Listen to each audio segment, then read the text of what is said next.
Here, we explore the ideas of complementary events and conditional probabilities in some more detail.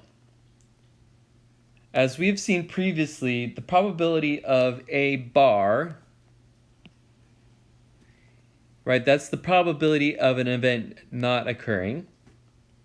And since A and A bar, you can think of it this way, essentially make up the whole sample space, we know that this should equal to 1, since the probability of an event occurring or not occurring is almost certain to certain to occur. It's a 100% probability.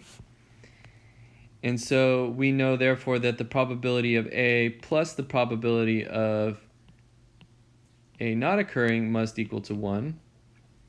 And so that's how we get our complement rule here, that the probability of event A not occurring will be 1 minus the probability of event A occurring. One very useful way of using the complement is oftentimes when we ask the probability of at least 1, this can be a very complicated probability to compute directly. However, if I think of it as the complement of the probability of none occurring, then it's perhaps easier to compute because sometimes the probability of none occurring is easier or simpler to compute. And here's an example to kind of demonstrate the difference. Let's say that for the next 7 days, the probability of rain is 5%. Assume the chance of rain each day is independent. What is the probability that it rains at least one day over the next 7 days? So here we would have to consider many ways that it can rain at least one day. So for example, if it rains only for exactly one day, then we could have it rains the first day and then there's no rain for the next 6 days.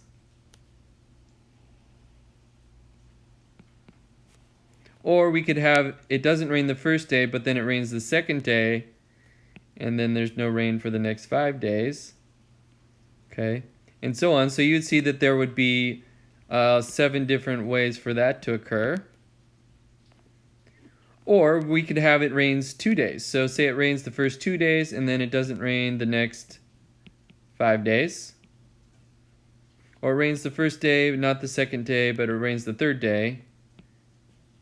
And then so on. So you could see that there would be many different ways for it to rain 2 days.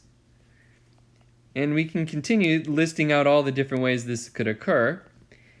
And it would get very complicated very fast. So there's just too many cases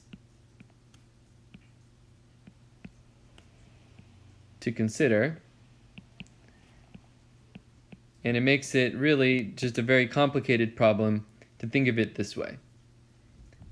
However, it would be much simpler to think of it now as the complement. In other words, the probability that it rains at least one day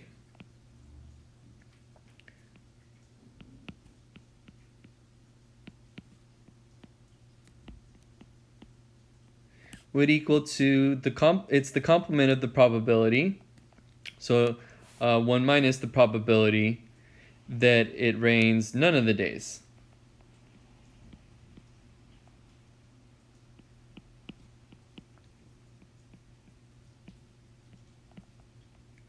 And that's a much simpler probability to compute. Since we know there's a 5% probability of it raining each day,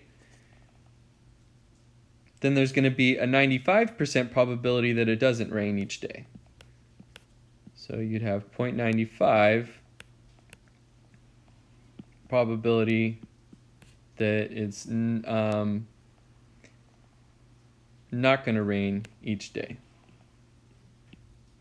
Okay, and we're actually multiplying that 7 times, right? Since there's 7 days.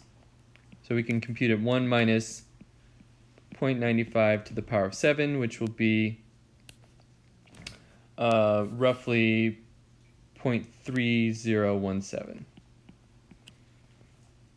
So you see that's a much simpler way of computing the result.